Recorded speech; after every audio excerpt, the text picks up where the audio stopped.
Vamos a orar. Señor, te damos gracias por esta oportunidad. Gracias, Señor, porque hoy podemos venir nuevamente, Señor, a adorarte a ti, nuestro Rey, nuestro Dios, y en Cristo Jesús, nuestro Padre Celestial.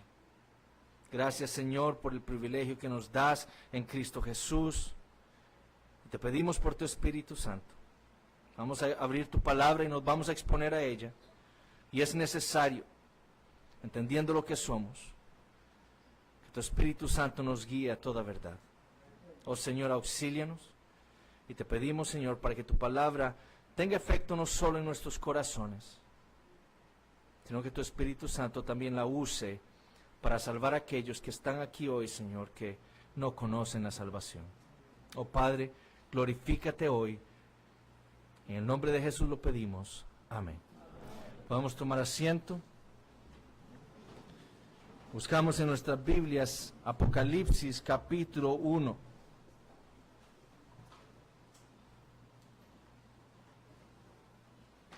Apocalipsis capítulo 1. Vamos a empezar a leer a partir del versículo 9. Apocalipsis 1, 9. Amén. Dice así la palabra del Señor. Yo, Juan, vuestro hermano y copartícipe vuestro en la tribulación, en el reino y en la paciencia de Jesucristo, estaba en la isla llamada Patmos por causa de la palabra de Dios y el testimonio de Jesucristo. Yo estaba en el Espíritu en el día del Señor y oí detrás de mí una gran voz como de trompeta que decía: yo soy el Alfa y la Omega, el primero y el último. Escribe en un libro lo que ves y envíalo a las 7 iglesias que están en Asia: a Éfeso, Esmirna, Pérgamo, Tiatira, Sardis, Filadelfia y la Odisea. Y me volví para ver la voz que hablaba conmigo, y vuelto vi 7 candeleros de oro, y en medio de los 7 candeleros a uno semejante al Hijo del Hombre, vestido de una ropa que llegaba hasta los pies, y ceñido por el pecho con un cinto de oro. Su cabeza y sus cabellos eran blancos como blanca lana, como nieve, sus ojos como llama de fuego, y sus pies semejantes al bronce bruñido, refulgente como en un horno, y su voz como estruendo de muchas aguas. Tenía en su diestra 7 estrellas, de su boca salía una espada aguda de 2 filos, y su rostro era como el sol cuando resplandece en su fuerza. Cuando le vi, caí como muerto a sus pies. Y él puso su diestra sobre mí, diciéndome: no temas, yo soy el primero y el último, y el que vivo y estuve muerto, mas he aquí que vivo por los siglos de los siglos. Amén. Y tengo las llaves de la muerte y del Hades. Escribe las cosas que has visto y las que son y las que han de ser después de estas. El misterio de las 7 estrellas que has visto en mi diestra y de los 7 candeleros de oro. Las 7 estrellas son los ángeles de las 7 iglesias, y los 7 candeleros que has visto son las 7 iglesias. Juan entonces ha concluido el prólogo del libro de Apocalipsis. Y a partir del versículo 9, el apóstol va a iniciar el cuerpo del libro. Y lo va a hacer de la manera más sabia posible, describiendo la visión de aquel que, existiendo desde la eternidad, se encarnó y entró al mundo por amor de nosotros, con el propósito de libertarnos del pecado y hacernos a nosotros un reino y sacerdotes para Dios. Como le ocurrió a los profetas Isaías, Ezequiel y Daniel. En su ministerio, Juan va a describir la visión de aquel del que se nos juró vendría una segunda vez para traer consigo la consumación del reino de Dios, demostrando con ello el llamado profético de Juan. Y esto es lo que vamos a estar estudiando el día de hoy, la visión que tuvo el apóstol Juan del Señor Jesucristo.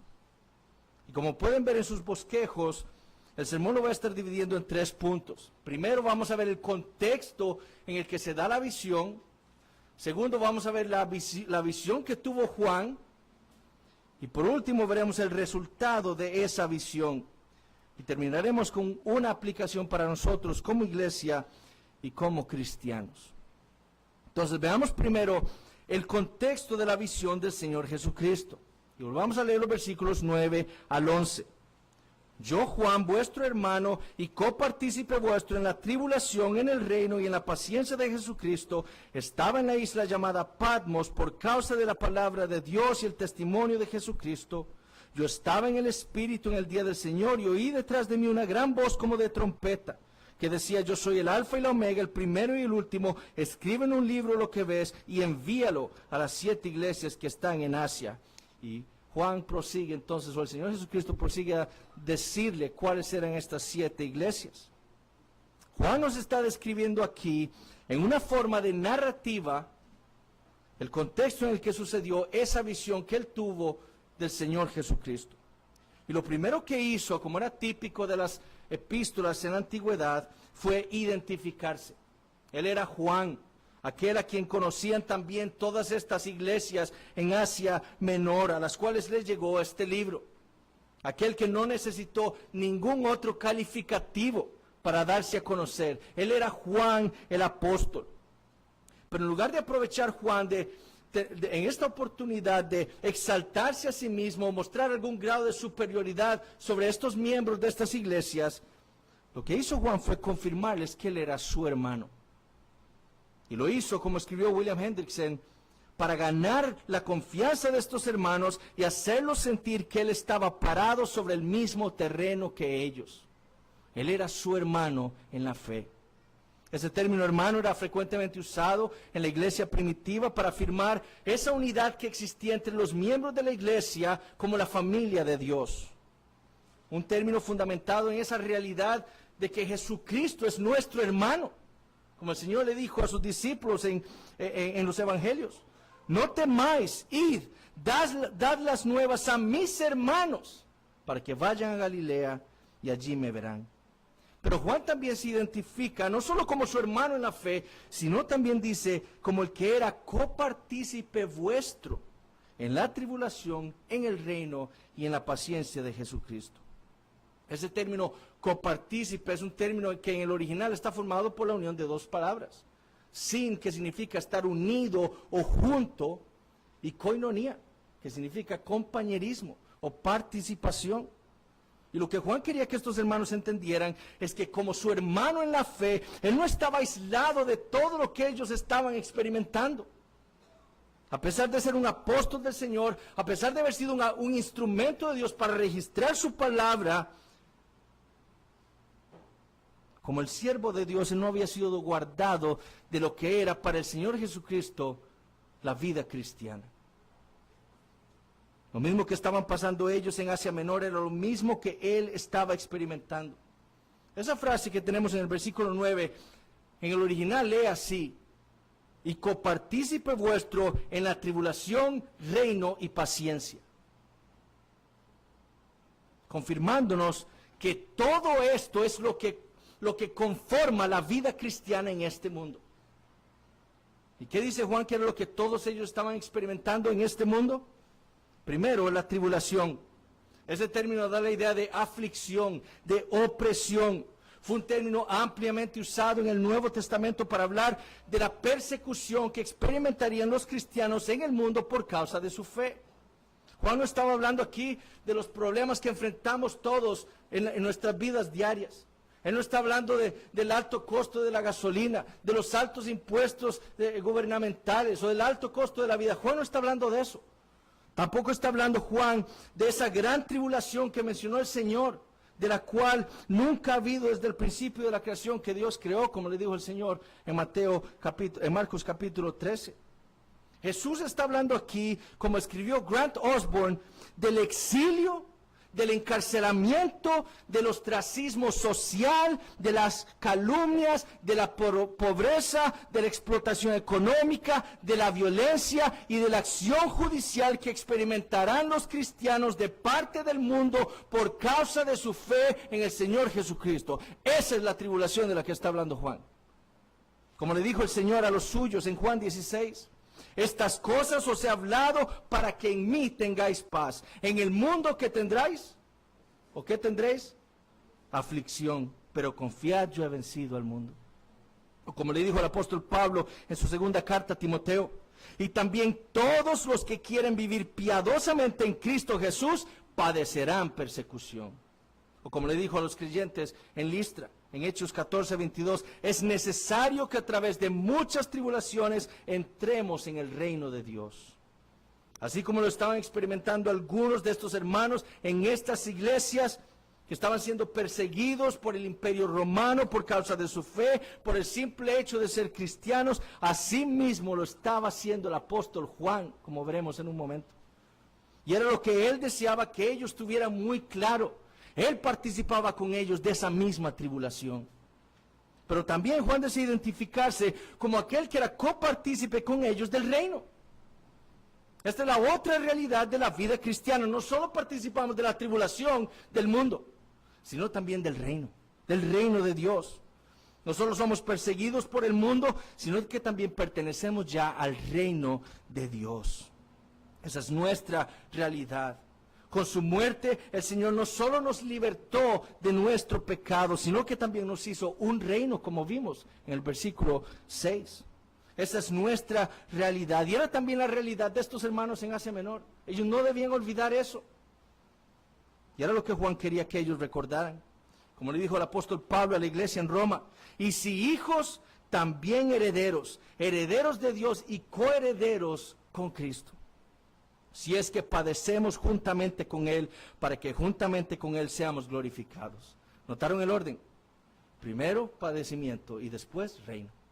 Lo mismo que escribe Juan. Como ellos, Juan no solo estaba participando de la misma persecución, sino que también participaba del reino de Dios, de lo cual ellos habían sido hechos partícipes todos por su fe en el Señor Jesucristo. Pero también Juan afirma que su participación no solo se limitaba a estas dos esferas, sino que también todos ellos estaban participando en la paciencia de Jesucristo. Ahora, los manuscritos más antiguos que tenemos del libro de Apocalipsis, inclusive el texto mayoritario, que son miles de manuscritos del Nuevo Testamento en griego que tenemos a nuestra disposición, leen en ese versículo así: copartícipe vuestro en la tribulación, en el reino y en la paciencia en Jesús. No en la paciencia de Jesucristo, en la paciencia en Jesús.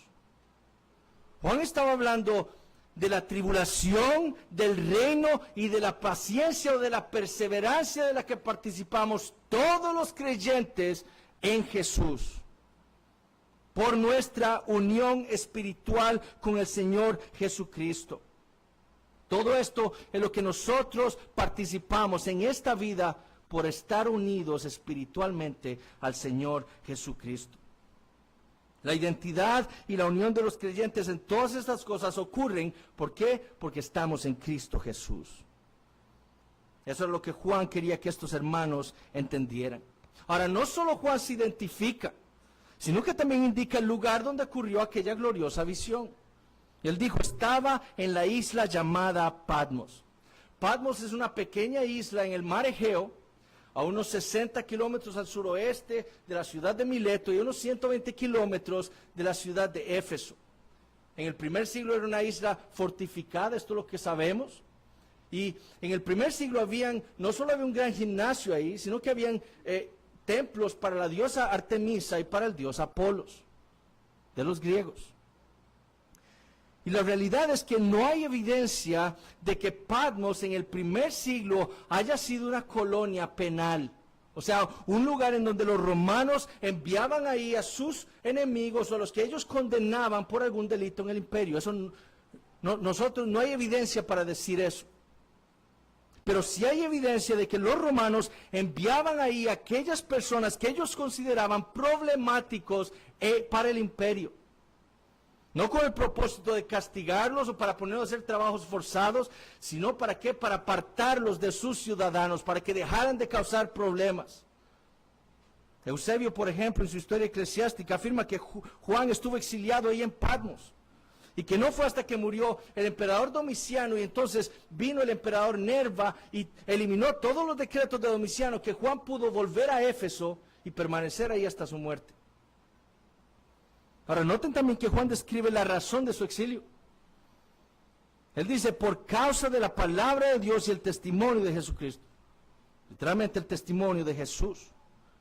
Juan fue exiliado por el Imperio Romano por predicarle al mundo la palabra de Dios y por dar testimonio del Evangelio del Señor Jesucristo. Esa fue la razón. Juan no estaba en Patmos, como creen algunos, en una misión evangelística, ni porque hubiera recibido un comunicado de Dios de que ahí recibiría la visión. No, Juan escribió por causa de la palabra de Dios y del testimonio de Jesús.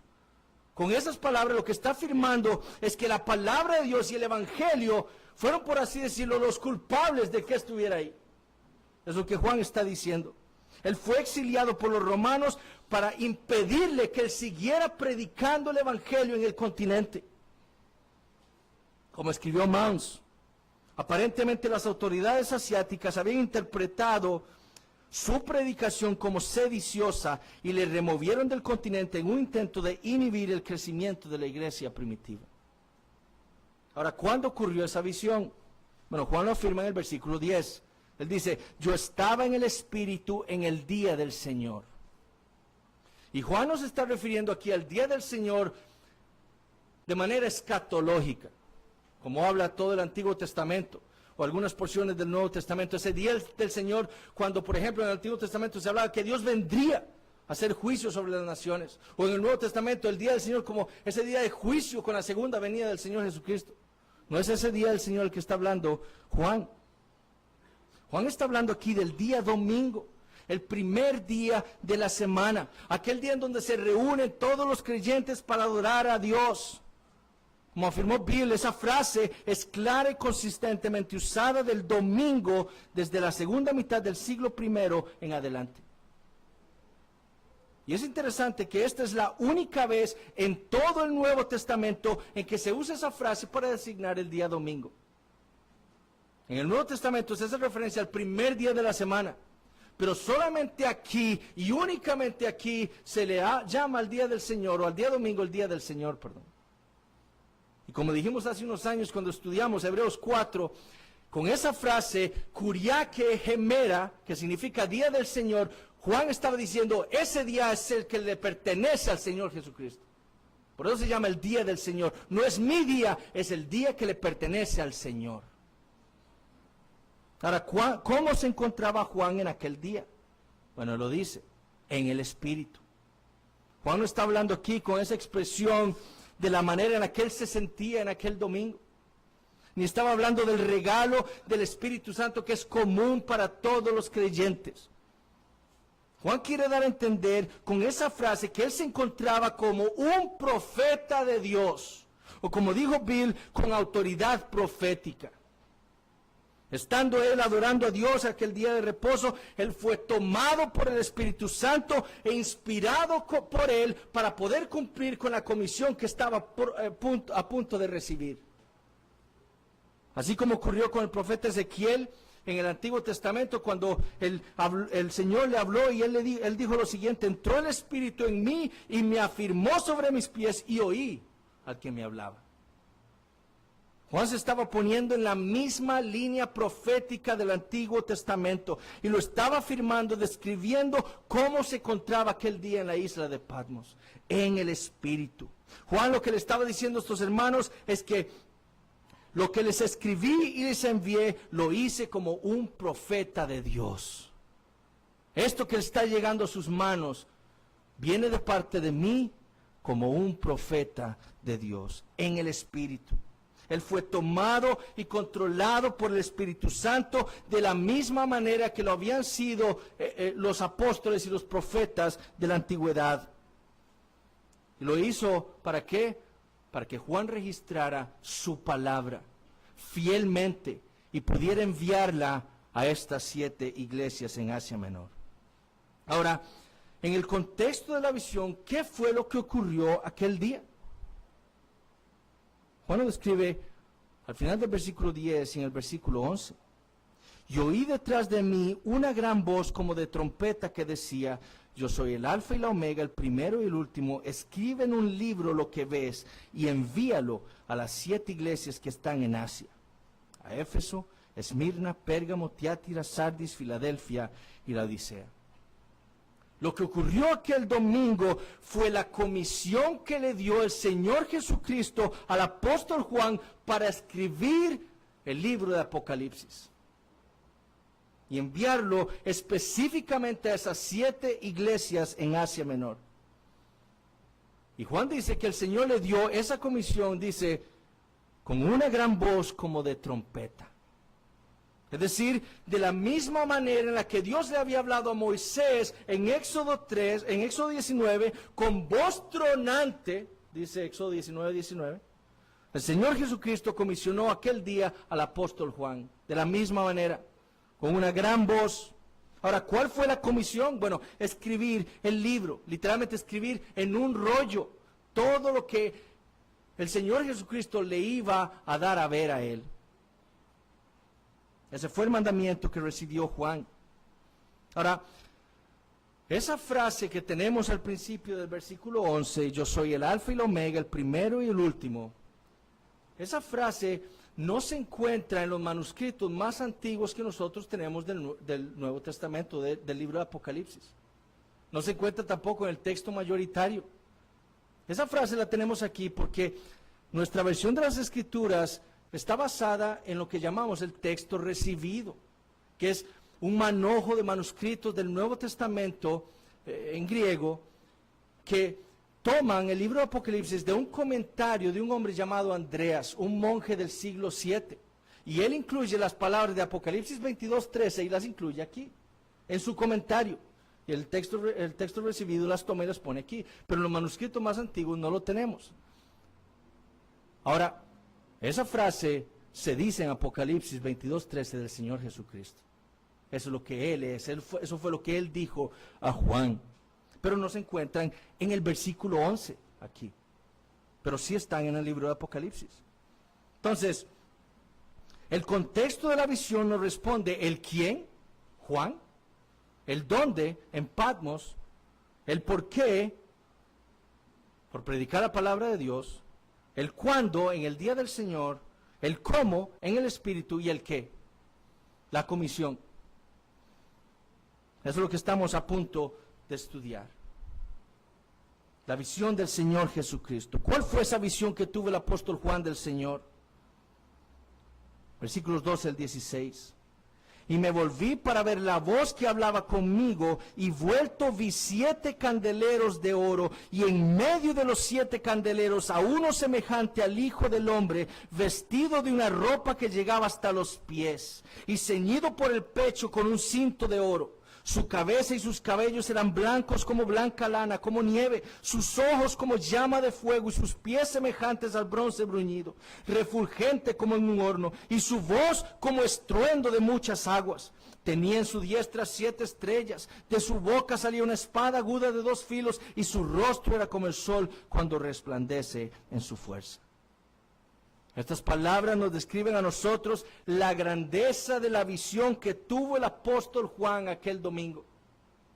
Y lo interesante, como vamos a ver en unos momentos, es que Juan usa el mismo lenguaje de la Escritura para describir al Señor Jesucristo. Y era la razón por la cual él iba a obedecer ese mandamiento recibido por el Señor. Él escribió y envió este libro porque había visto al Señor Jesucristo, quien lo había comisionado. Ahora, Juan dice que lo primero que ocurrió aquel domingo es que él escuchó una gran voz que venía detrás de él. Una voz que le comisionó a escribir esto. Lo lógico era entonces que Juan se volviera. ¿Para qué? Para volver a ver a aquel que le estaba hablando. Eso es lo lógico. Y eso fue lo que hizo Juan. Y lo primero que hizo cuando se volvió, o lo primero que vio no fue al Señor Jesucristo. Él dice que lo primero que vio cuando se vio fueron 7 candeleros de oro. Y más adelante, en un momento, vamos a ver el significado de esos 7 candeleros. Pero en medio de esos 7 candeleros, Juan dice que él vio a uno semejante al Hijo del Hombre, o más literalmente, a uno semejante a un hijo de hombre. Algunos comentaristas piensan que el uso que le da el apóstol Juan a esa frase fue para hablar de la humanidad del Señor Jesucristo.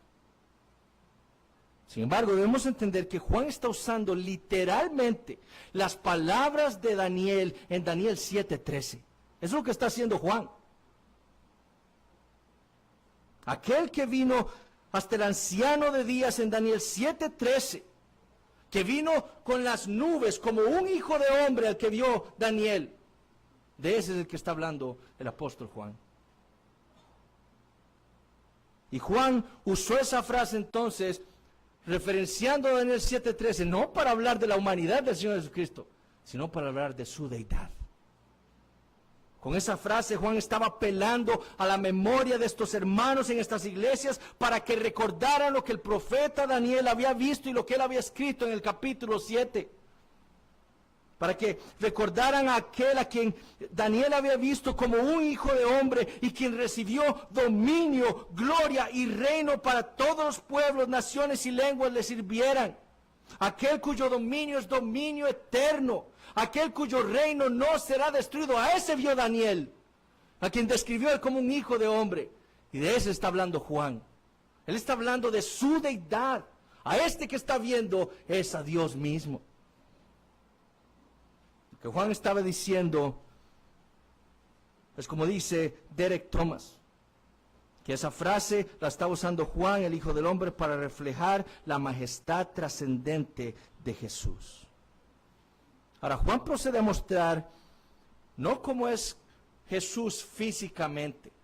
O sea, las próximas descripciones que vamos a ver no deben ser tomadas por nosotros literalmente, ¿verdad? Jesús no tiene el pelo blanco, como se nos dice aquí. Son imágenes metafóricas que Juan está viendo y que nos van a expresar en nosotros algo de la persona del Señor Jesucristo. Una vez que el apóstol se ha vuelto y ha visto los candeleros, entonces ahora sí puede enfocar realmente sus ojos en lo que era realmente importante de aquella visión, el Señor Jesucristo, aquella figura semejante al Hijo de Hombre. Y lo primero que dice Juan es que él está vestido de una ropa que llegaba hasta los pies. Literalmente Jesús estaba vestido con una especie de toga o sotana, amarrada por el pecho con un cinto de oro.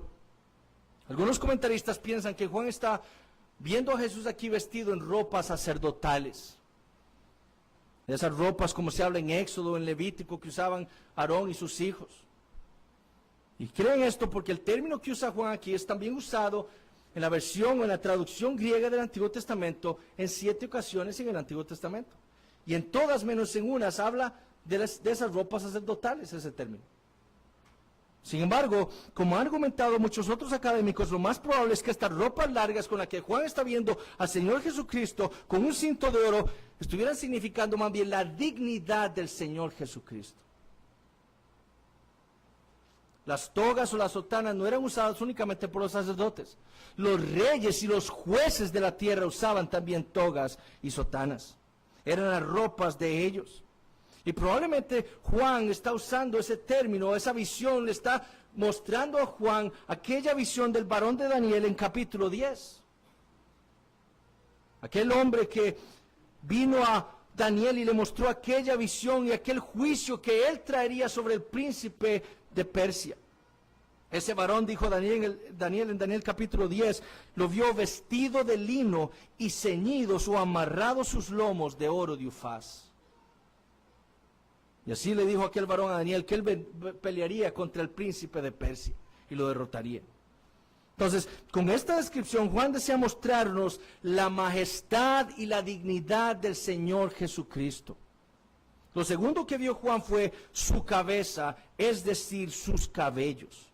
Y él dice que eran blancos como la blanca lana, como nieve. De nuevo, esto, como les dije, debe entenderse simbólicamente, no de manera literal. Ahora, si ustedes recuerdan lo que leímos la semana pasada en Daniel capítulo 7, el lenguaje de Juan en este versículo con respecto al Señor Jesucristo es tomado literalmente de la visión de Daniel en Daniel 7:9. Solo que Daniel estaba hablando del pelo blanco de quién, del anciano de días que está sentado en su trono, presto a hacer juicio sobre todas las naciones. Daniel vio a Dios el Padre y lo describió teniendo pelo blanco. Pero Juan transfiere en Apocalipsis la descripción, de la cabeza del anciano de días y se la pone ¿a quién? Al Señor Jesucristo. Para hablar de su deidad y para hablar de su unidad con Dios el Padre. Los cabellos blancos no solo significan la dignidad que trae la vejez, sino que también implican sabiduría. Sabiduría. Y esa descripción de la extrema blancura de los cabellos del Señor Jesucristo nos muestra a nosotros que su infinita sabiduría. Eso es lo que Juan quiere mostrarnos del Señor Jesucristo. La tercera descripción que hace el apóstol es que tiene ojos como llama de fuego. Hablando, como dijo el pastor Eric la semana pasada, de la omnisciencia del Señor Jesucristo. Él lo ve todo, Él lo sabe todo. No hay nada en el universo que pueda escapar al ojo penetrante del Señor Jesucristo, como escribió el autor de los Hebreos. Y no hay cosa creada que no sea manifiesta en su presencia. Antes bien, todas las cosas están desnudas y abiertas a los ojos de aquel a quien tenemos que dar cuenta.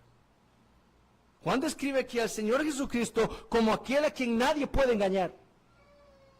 Él lo conoce todo en el universo, Él lo sabe todo y puede ver todo lo que sucede en su creación, inclusive lo que sentimos y pensamos en nuestro corazón, todo lo puede ver. Él conoce nuestros pensamientos antes de que salgan por nuestra boca. Él lo conoce todo. No hay nada que esté oculto a aquel que tiene ojos como llama de fuego. Además, Apocalipsis, cuando Cristo le habla a la iglesia en Tiatira, usa esa misma frase. Y con ese mismo uso a esa iglesia nos debe dar a entender a nosotros el poder del juicio que traerá el Señor Jesucristo sobre los desobedientes. Lo cuarto que dice Juan del Señor es que sus pies son semejantes al bronce bruñido refulgente como en un horno. O como lo traduce en la Nueva Versión Internacional, sus pies parecían bronce al rojo vivo en un horno. Y aquí Juan nos está hablando del poder, de la fortaleza, de la estabilidad del Señor Jesucristo. Y también en la manera en que se trataban los metales en el pasado, metiéndolos en un horno. Hablándonos también de la infinita pureza del Señor Jesucristo. Quinto, Juan describe su voz como estruendo de muchas aguas.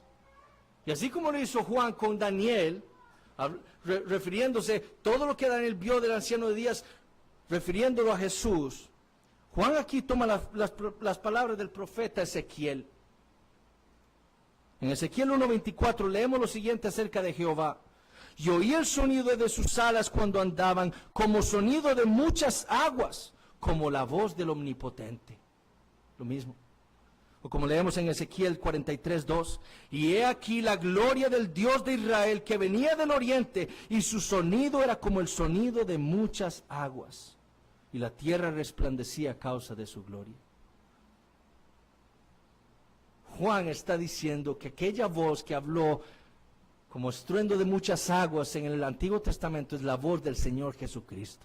Él es Dios. Con esa frase nos está dando a entender nosotros su infinito poder y la suprema fortaleza del Señor Jesucristo. Nos está hablando de la omnipotencia del Señor Jesucristo. Él es el omnipotente que habló. Sexto, Juan ve al Señor Jesucristo teniendo en su diestra 7 estrellas. De nuevo, en unos momentos vamos a ver qué significan esas 7 estrellas. Pero por ahora lo que debemos entender de esta descripción es la suprema autoridad del Señor Jesucristo. En las Escrituras, la mano derecha significa autoridad. En el Salmo 111, por ejemplo, el Padre le dice al Señor Jesucristo, siéntate a mi diestra. ¿Hablando de qué? De la autoridad que le pertenecía al Señor Jesucristo sobre todo el universo. Bueno, lo que Juan vio fue al Señor teniendo en su mano derecha esas 7 estrellas, poseyéndolas, preservándolas, controlándolas con toda autoridad. Eso es lo que nos da a entender esa descripción. No es que el Señor Jesucristo tenga literalmente 7 estrellas en su mano. No, lo que nos está dando a entender es su autoridad sobre esas 7 estrellas, su dominio, su soberanía. Él es la cabeza de esas 7 estrellas. La séptima descripción que nos muestra Juan es que de su boca, o sea, de la boca del Señor Jesucristo, salió una espada aguda de 2 filos. Ahora, el término que usa Juan aquí para espada, para describir esa espada de 2 filos, es diferente al término que usó, por ejemplo, el autor a los Hebreos en Hebreos 4:12. Son términos distintos. La espada de Hebreos 4:12 es una espada pequeña, esta espada es una espada larga, de 2 filos. Pero igual que la espada de Hebreos 4:12 era una espada hecha para matar. Por eso tenía 2 filos, para atravesar sin ningún problema a sus enemigos. Y de eso nos está hablando aquí el apóstol Juan. Por lo que se dice en Apocalipsis 19:15, de esa misma espada que sale de la boca del Señor, lo que nos está indicando es el poder de Cristo para juzgar y aniquilar y destruir a todos sus enemigos, con la espada que sale de su boca. Y finalmente Juan describe el rostro del Señor como el sol cuando resplandece en su fuerza. Recuerden que Juan, junto con Pedro y Jacobo, su hermano, estuvo presente en aquel monte cuando Jesús se transfiguró. Y puede ser que Juan esté recordando aquel evento. O puede ser también que estuviera recordando a sus hermanos el evento cuando Moisés estuvo en el monte con el Señor. Y su rostro también resplandecía. Y se lo tuvo que cubrir. Con esa descripción Juan nos está hablando del esplendor y la majestad de la divinidad del Señor Jesucristo. Su gloria y su majestad son tan impresionantes que es como para nosotros tratar de ver el sol del mediodía con nuestros ojos. Quedaríamos ciegos si hacemos eso. Con el sol. Imagínense con la gloria y la majestad del Señor Jesucristo. Es impresionante. Ahora, ¿cuál fue el resultado de aquella visión? ¿Qué le ocurrió a Juan después de haber visto al Señor Jesucristo en toda su gloria y en todo su esplendor, en toda su majestad y en todo su poder? Versículos 17 al 20. Cuando le vi, caí como muerto a sus pies.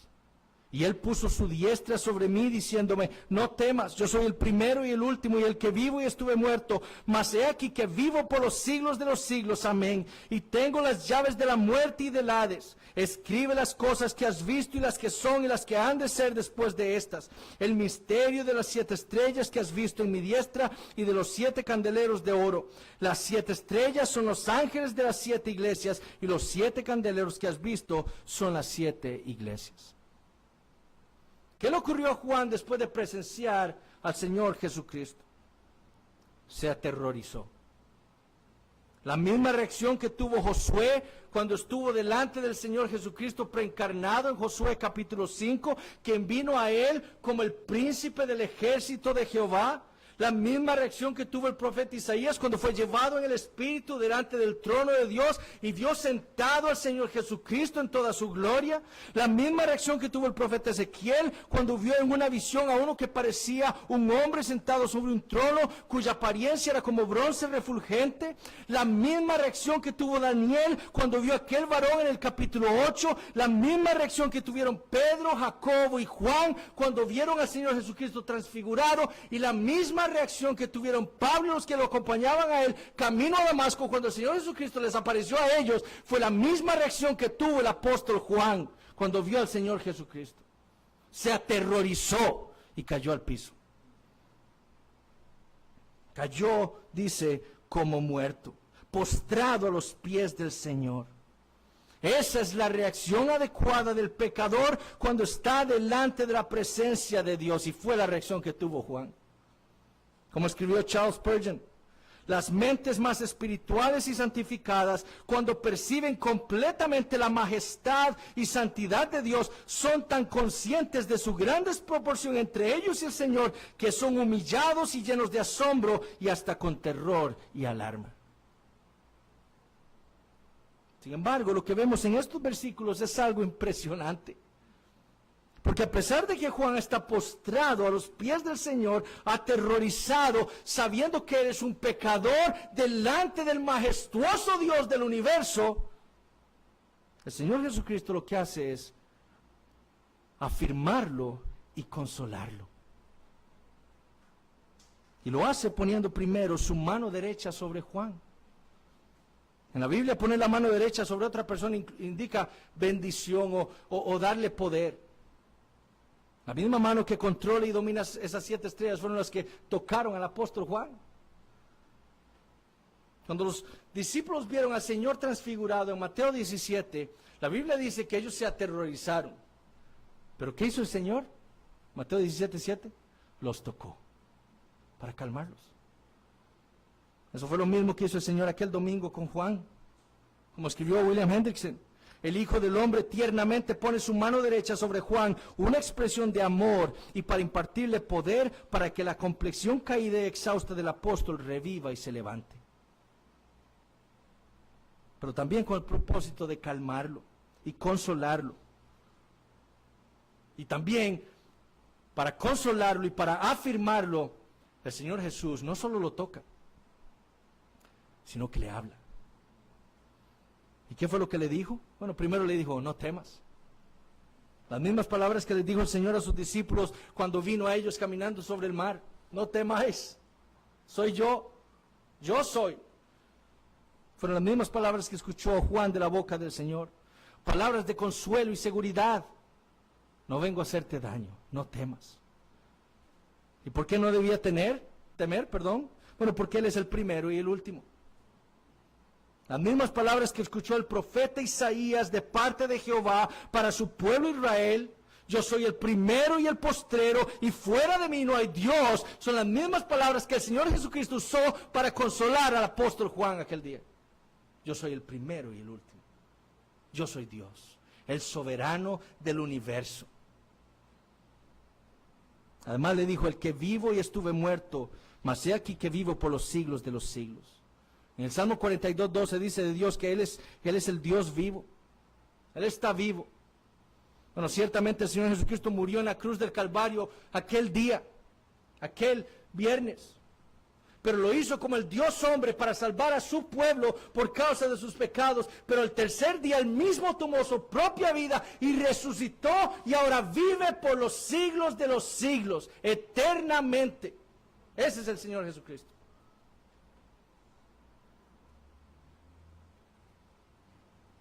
Ahora, el Señor también consuela a Juan afirmándole lo que él obtuvo después de haber cumplido su misión aquí en la tierra, después de haber ascendido a la diestra de la majestad en los cielos.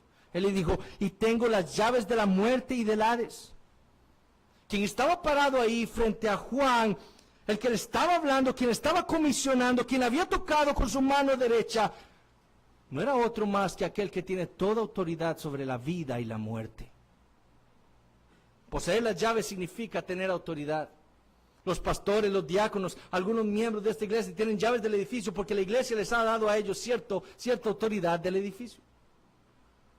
Mi esposa y yo tenemos llaves de mi casa. ¿Por qué? Porque tenemos autoridad de mi casa. Yo tengo llaves de la oficina de la jefatura de cirugía de mi hospital. ¿Por qué? Porque yo ahí tengo cierta autoridad. Eso es lo que significa tener las llaves. Bueno, Jesús dice que Él tiene las llaves ¿de qué? De la muerte y del Hades, mostrándonos a nosotros su autoridad sobre esas cosas. Con su resurrección, el Señor Jesucristo ha quitado la maldición de la ley para nosotros. Con su resurrección, Él ha quitado la condena que merecíamos nosotros por causa de nuestro pecado. Y así le ha quitado el poder a la muerte. Con su resurrección. Por su resurrección, el creyente puede decir ahora lo mismo que dijo el apóstol Pablo en 1 Corintios 15. ¿Dónde está, muerte, tu aguijón? ¿Dónde, oh sepulcro, tu victoria? Las gracias sean dadas a Dios, que nos da la victoria por medio de nuestro Señor Jesucristo. Eso es lo que Juan estaba diciendo. En medio de estas palabras de consuelo, el Señor vuelve a confirmar la comisión que le dio en el versículo 11. Escribe las cosas que has visto, las que son y las que han de ser después de estas. Ahora, algunos comentaristas dividen estas tres cosas como tres cosas diferentes. Las que son, la visión, el presente, las que son, el presente, el mensaje para las iglesias, y las que serán, las que vendrán en el futuro. Hablando de ese mensaje escatológico de la segunda venida de Cristo. Pero debemos entender más consistentemente esas tres cosas, esa frase, con que Jesús le estaba comisionando a Juan a qué, a escribir el libro de Apocalipsis. Eso es lo que eran, las cosas que eran, que son, lo que ha de ser. Ahora el Señor desea consolar y afirmar al apóstol y finaliza con estas palabras en el versículo 20. El misterio de las 7 estrellas que has visto en mi diestra y de los 7 candeleros de oro. Las 7 estrellas son los ángeles de las 7 iglesias y los 7 candeleros que has visto son las 7 iglesias. El Señor reafirma al apóstol explicándole o revelándole ese misterio de las 7 estrellas y los 7 candeleros que él vio, reafirmándonos a nosotros entonces nuevamente la manera en la que debemos interpretar el libro de Apocalipsis.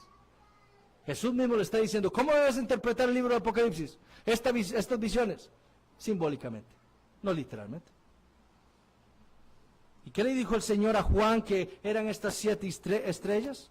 Los ángeles de las 7 estrellas. Ahora, gran debate existe, aún en nuestros días, sobre quiénes son estos ángeles de las 7 iglesias. Algunos académicos los identifican con ángeles literales, afirmando que se tratan de esos ángeles guardianes que Dios le ha dado a cada iglesia. Otros creen que son los 7 arcángeles del judaísmo. Otros creen que son hombres, mensajeros de Dios. Y lo creen así entendiendo ese término ángel, que literalmente significa mensajero. Entonces dicen, no, estos son hombres. Ya sean los mensajeros que usó Juan para llevar este libro a todas esas iglesias o el pastor de esas iglesias.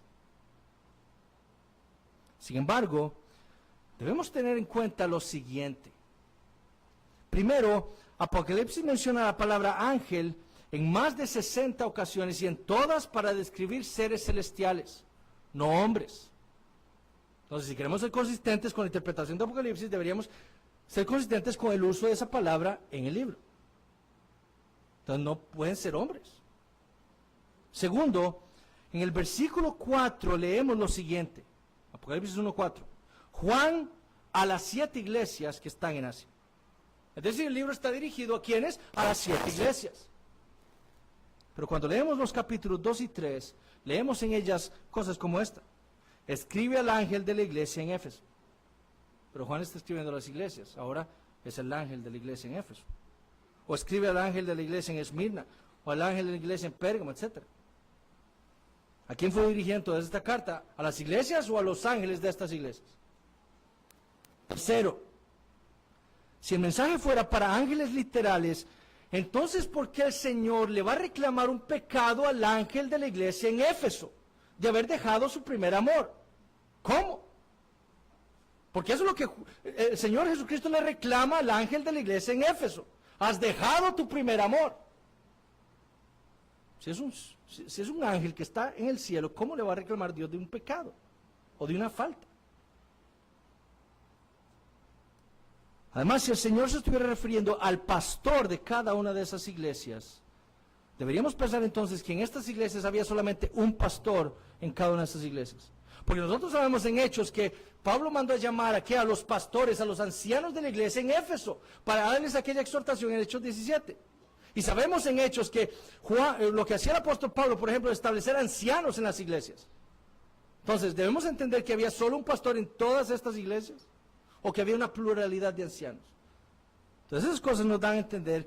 Y yo creo, al igual que muchos otros comentaristas, que estos 7 ángeles que estaban en la mano derecha del Señor Jesucristo eran las mismas 7 iglesias.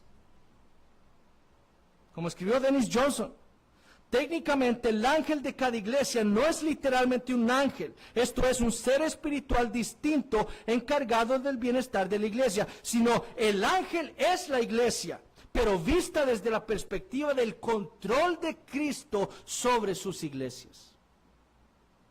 Estos 7 ángeles son, como dijo Sweet, las iglesias vistas como entidades espirituales y el control de Cristo sobre ellas.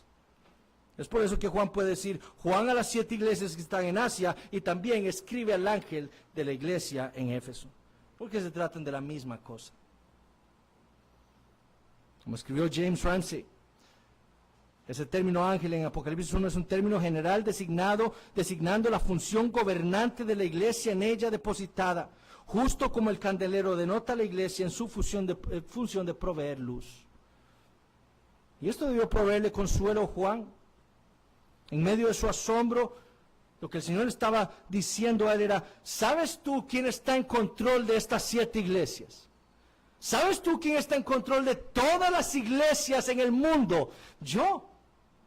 ¡Qué consuelo para Juan! Saber que las iglesias, esas iglesias que estaban sufriendo persecución, que estaban siendo perseguidas por el imperio, saber que estaban en el control, en la mano del Señor Jesucristo, que nadie las podía arrebatar de su mano, eso debía traer el consuelo a Juan. Pero también el Señor consuela a Juan explicando el misterio de los candeleros. Y él dice: los 7 candeleros que has visto son las 7 iglesias. Y recordemos lo que Juan vio de primero. Él vio los 7 candeleros, pero ¿qué vio en medio de los 7 candeleros? A uno como semejante al Hijo del Hombre. Él vio al Señor Jesucristo en medio de los candeleros, o sea, en medio de las iglesias. Y el consuelo de que Jesucristo anda en medio de los candeleros estaba en la verdad de que Él camina en medio de nuestras iglesias. Ellas son candeleros, pero Él es su luz.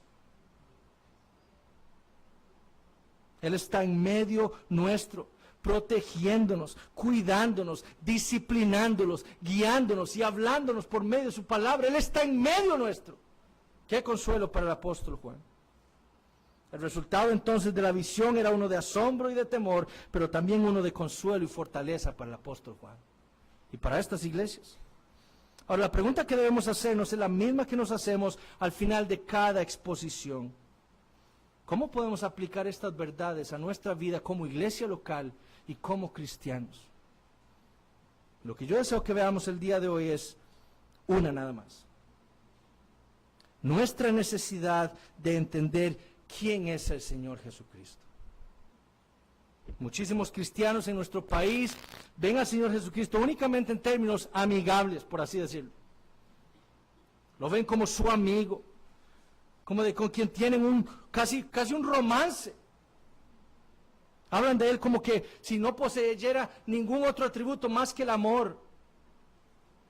Desde muchos púlpitos de nuestro país se predica un Cristo complaciente, a un Jesús que está dispuesto a esconder nuestros pecados debajo de la alfombra, a un Cristo que hizo todo lo que pudo para salvar pecadores, pero ahora depende de cada uno de ellos lograr su propia salvación.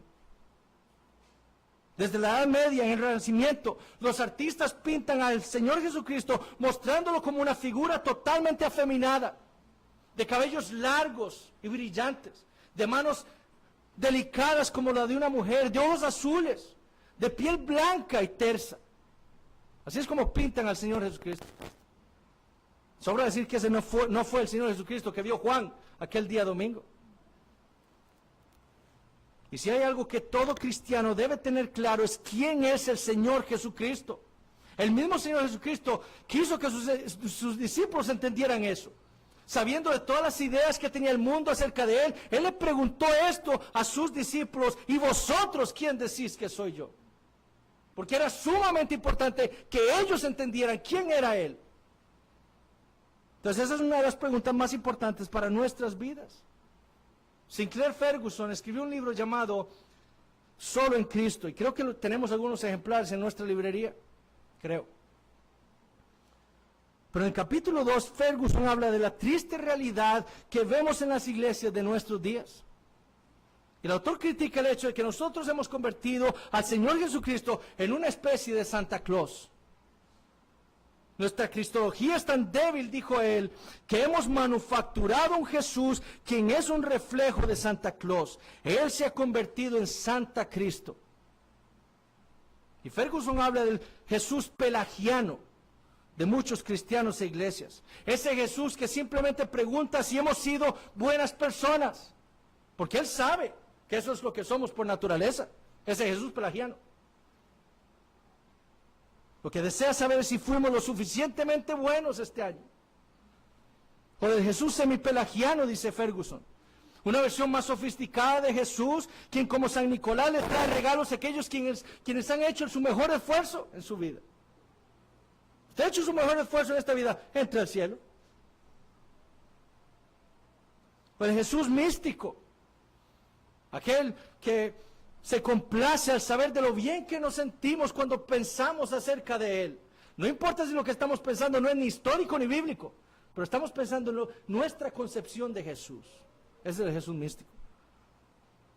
Lo importante para muchos cristianos e iglesias en nuestro país es que cada persona se invente su propio Cristo. De nuevo, lo que hemos estudiado el día de hoy nos debe confrontar con nuestro entendimiento del Señor Jesucristo. Especialmente a nosotros que nos adherimos a la fe reformada, y especialmente a nosotros como una iglesia bautista reformada. Es a nosotros a quien nos debe confrontar esta verdad. El Jesús que vio Juan aquel domingo a finales del primer siglo, estando adorando aquel día en la isla de Patmos, no se asemeja en lo más mínimo al Jesús del que habló Ferguson, ni al Jesús que les describí al principio. Todas esas descripciones que hizo el apóstol Juan del Señor nos muestran al Señor en toda su majestad, contrario a ese débil y complaciente Jesús de muchos cristianos en nuestros días. Todas las descripciones que dio Juan del Señor nos hablan de su poder y dominio sobre todo el universo. Nos hablan de su deidad, de su omnisapiencia, de su sabiduría. Nos hablan de su dignidad, de su omnisciencia, de su pureza, de su perfecta santidad, de su poder destructivo sobre todos sus enemigos. El Jesús que vio Juan en aquella visión es el majestuoso, asombroso y temible Dios de la Biblia. Yo no sé cuántos de ustedes han visto la película Narnia, la primera. El león, la bruja y el ropero. O si han leído el libro. Que está basado en... La película está basada en el libro de C.S. Lewis, que es como realmente es como una alegoría del Evangelio. Jesús en ese libro es Aslan, un enorme y poderoso león. Y cuando estos hermanitos, estos niños están en el bosque con los castores, y los castores les están hablando a los niños acerca de Aslan, Lucía, que es una de las niñas, le pregunta a los castores lo siguiente: ¿es un hombre? Aslan, un hombre, exclamó el castor con voz severa. Ciertamente no. Ya les dije que es el rey del bosque y el hijo del gran emperador de más allá del mar. ¿No saben quién es el rey de los animales? Aslan es un león, el gran león. Oh, exclamó Susana, la otra niña. Pensé que era un hombre y él es seguro. Creo que me sentiré bastante nerviosa al conocer a un león. Así será, cariño, dijo la señora Castora. Eso es lo normal. Si hay alguien que pueda presentarse ante Aslan sin que le tiemblen las rodillas, o es más valiente que cualquiera en el mundo, o es simplemente un tonto. Entonces, es peligroso, dijo Lucía. Peligroso, dijo el castor. ¿No oyeron lo que les dijo la señora Castora? ¿Quién ha dicho algo sobre peligroso? Por supuesto que es peligroso, pero él es bueno, es nuestro rey. Yo sé, mis hermanos, que nosotros tenemos una cristología bíblica. Por lo menos que yo sé que nosotros confesamos una cristología bíblica. Como iglesia nosotros nos hemos adherido a una confesión porque esa confesión declara las verdades de las Escrituras acerca del Señor Jesucristo. Pero lo que yo deseo que nos preguntemos en esta mañana es lo siguiente: eso que yo creo del Señor Jesucristo, eso que yo tengo en mi cabeza, eso que yo confieso, eso que he aprendido de las Escrituras acerca de Él, ¿es evidente en mi vida práctica? Cuando yo digo que Jesús es el Dios soberano del universo, ¿eso es evidente en mi vida? Cuando yo digo que Jesús es infinitamente sabio, ¿es esa verdad evidente en mi vida? Cuando yo digo que Él es omnisciente, es decir, que Él conoce todas las cosas que han sucedido, que Él conoce todas las cosas que están sucediendo, que Él conoce todas las cosas que van a suceder, ¿es eso evidente en mi vida? Cuando yo afirmo que Él es santo y puro, ¿es evidente eso en mi vida? Cuando yo afirmo que Él va a hacer juicio sobre todos los desobedientes, ¿es eso evidente en mi vida? Porque lo que yo crea de Jesús se va a mostrar y se va a reflejar en la manera en la que yo viva mi vida. Yo puedo decir muchas cosas, pero si vivo haciendo lo que yo quiera, como si yo fuera el soberano sobre mi vida, si yo vivo mi vida siguiendo mis pensamientos y lo que me dice mi corazón, en lugar de estar viviendo guiado por la palabra del Señor Jesucristo, si vivo mi vida sin luchar contra el pecado, pecando voluntariamente, cuando yo sé que el Señor está ahí conmigo, en aquel cuarto oscuro, en aquella oficina, en aquel lugar de trabajo, en aquel cubículo, en aquel carro, si yo peco así, lo que estoy haciendo no es más que traicionando a aquel Señor que me salvó. Y si aún lo hago sin importarme quién es Él, estoy pecando gravemente. O nosotros como iglesia, nosotros podemos confesar todo lo que nosotros confesamos del Señor Jesucristo en nuestra confesión. Pero si empezamos a vivir como iglesia siguiendo nuestro parecer, si empezamos a vivir siguiendo nuestros propios pensamientos y no la palabra del Señor, si vivimos queriendo complacer a los hombres y no a aquel cuyo rostro resplandece más que el sol en toda su fuerza, si empezamos a vivir nuestra vida como una iglesia sin entender que esta iglesia le pertenece al Señor y que está bajo su control y que Él anda en medio nuestro, o si dejamos de entender que Él nos cuida y nos disciplina por medio de su palabra, entonces no esperemos que nos vaya bien en la vida, ni como iglesia, ni como cristianos. Porque si vivimos así como iglesia, vamos a escuchar las palabras del Señor Jesucristo que le dijo a la iglesia en Éfeso: vendré pronto a ti y quitaré tu candelero de su lugar. Niños, el Señor Jesucristo es el Rey del universo. Él los creó a ustedes y a todos nosotros, y lo hizo para que nosotros viviéramos para Él. Cada pecado que nosotros hacemos, cada desobediencia que ustedes hacen a sus padres, es un pecado grave contra el Señor Jesucristo. Él no es un niño, como el mundo le dice ahora en esta época de Navidad a los niños. El niño Jesús, Él vino como un niño y entró al mundo como un niño, pero Él es ahora este Rey majestuoso, que vendrá un día para hacer juicio sobre todos los desobedientes. Y ustedes deben tener eso en cuenta. Todos nosotros debemos tener eso en cuenta. ¿Para qué? Para arrepentirnos de nuestro pecado y creer en ese Salvador. Hermanos, si nosotros entendemos quién es verdaderamente el Señor Jesucristo, entonces nuestras vidas lo van a reflejar. Seremos entonces una iglesia local que procurará en el 2018 seguir siendo reformada cada vez más de acuerdo a la palabra de Dios. Seremos una iglesia local que obedezca a la gran comisión del Señor Jesucristo. Y ese plan que tenemos para el 2018 de ir a entregar tratados será algo en lo que nosotros nos estemos convencidos y nos comprometamos con eso. Para ir y llevar el Evangelio no solo a esta vecindad en los lagos, sino a nuestros vecinos, a nuestros familiares, a nuestros compañeros de trabajo. Buscaremos crear relación con esas personas. ¿Para qué? Para tener la oportunidad de evangelizarlos. Trataremos de ser una iglesia que sea luminaria aquí, una luz para el mundo perdido.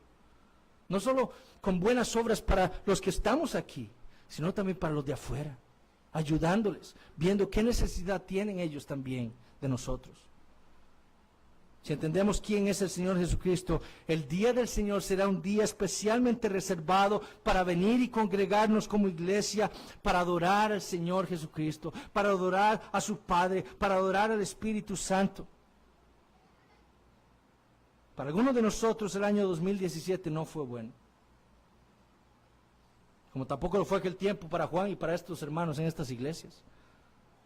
Pero a diferencia del apóstol Juan, este año que acaba, el día de hoy no fue bueno para algunos de nosotros, no por causa de la persecución que estuviéramos experimentando de parte del mundo por causa de nuestra fe, sino por nuestro propio pecado.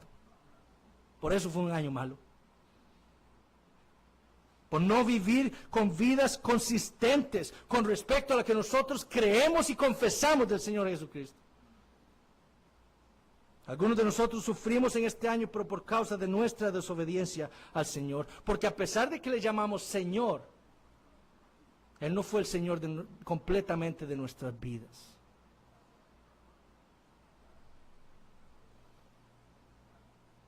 Que vivamos así entonces en el 2018. ¿Qué pasa, hermanos? Les pregunto esto. ¿Qué pasa si en el 2018 el gobierno de Costa Rica nos impide evangelizar? Nos impide reunirnos como iglesia. O nos obliga a aceptar el matrimonio homosexual. ¿Qué vamos a hacer? Bueno, algunos dirán, bien dicho, es necesario obedecer a Dios antes que a los hombres, ¿verdad? Y nos vamos a reunir. Y no vamos a aceptar el matrimonio homosexual. Pero ¿cómo vamos a hacer eso si en el 2017 Jesús no fue nuestro Señor? Y no le obedecimos a Él como nuestro Dios. ¿Por qué? Jesús es el Señor. Eso es lo que nosotros confesamos. Y así debemos vivir nuestras vidas siempre. ¿Qué pasará cuando venga entonces la verdadera persecución a nuestras vidas? Entonces preguntémonos lo siguiente. ¿Es evidente mi entendimiento de quién es el Señor Jesucristo en mi vida? ¿En mi manera de vivir? ¿En mi manera de comportarme? ¿En mi manera de trabajar? ¿En mi manera de hablar? ¿En mi manera de vestirme? ¿En mi manera de comportarme? ¿En mi manera de ser como esposo o esposa? ¿Como padre o como madre o como hijo? ¿Es evidente que Jesús es mi Señor y que yo entiendo que Él es mi Señor, que Él es este Dios majestuoso en mi vida en esos aspectos? En mi entendimiento del día domingo, en mi manera de adorar a Dios, vengo aquí entendiendo que Él está en medio nuestro y no canto nada, me quedo callado, escuchando a mis hermanos cantar esas excelentes palabras y letras de los himnos que cantamos acerca de Dios y del Señor Jesucristo. En mi manera de ofrendar, es evidente que el Señor Jesucristo, que yo entiendo quién es Él en mi manera de ofrendar. Hermanos, que la visión del apóstol Juan, que fue registrada para nosotros en Apocalipsis, sea la visión del Señor que nos guíe, no solo en este próximo año, sino el resto de nuestras vidas. Hermanos, jugar al cristianismo es sumamente peligroso. Jugar al cristianismo es sumamente peligroso. Porque el Señor dice que un día, en el día final, muchos llegarán a Él a decirle, Señor, Señor. Una confesión correcta, pero una confesión que no fue evidenciada en su vida. Y el Señor les va a decir, apartaos de mí, hacedores de maldad. Apartaos de mí, nunca os conocí. Que nuestro entendimiento del Señor Jesucristo sea evidente en nuestras vidas a partir de hoy. Oremos. Padre, te damos gracias por tu palabra, te damos gracias por habernos hablado por medio de ella. Te pedimos, Señor, que esta visión que tú nos has registrado en Apocalipsis 1, en estos versículos del Señor Jesucristo, pueda ser usada por tu Espíritu Santo, Señor, para que nosotros podamos vivir vidas consistentes con la fe que hemos recibido de parte de ti. Que tú, Señor, puedas ser glorificado cuando nosotros vivamos a la luz de quién es nuestro Señor Jesucristo. Oh Padre, auxílianos no solo como cristianos, sino como iglesia local, para vivir así. Y te pido por las almas de aquellos que están aquí, que no conocen al Señor, para que hoy sea su día de salvación, para que hoy puedan doblar sus rodillas al Señor Jesucristo y clamar a Él por misericordia, para que tú los salves, Señor, y tengan vida eterna. Oh Señor, gracias por tu palabra. En el nombre de Jesús oramos. Amén.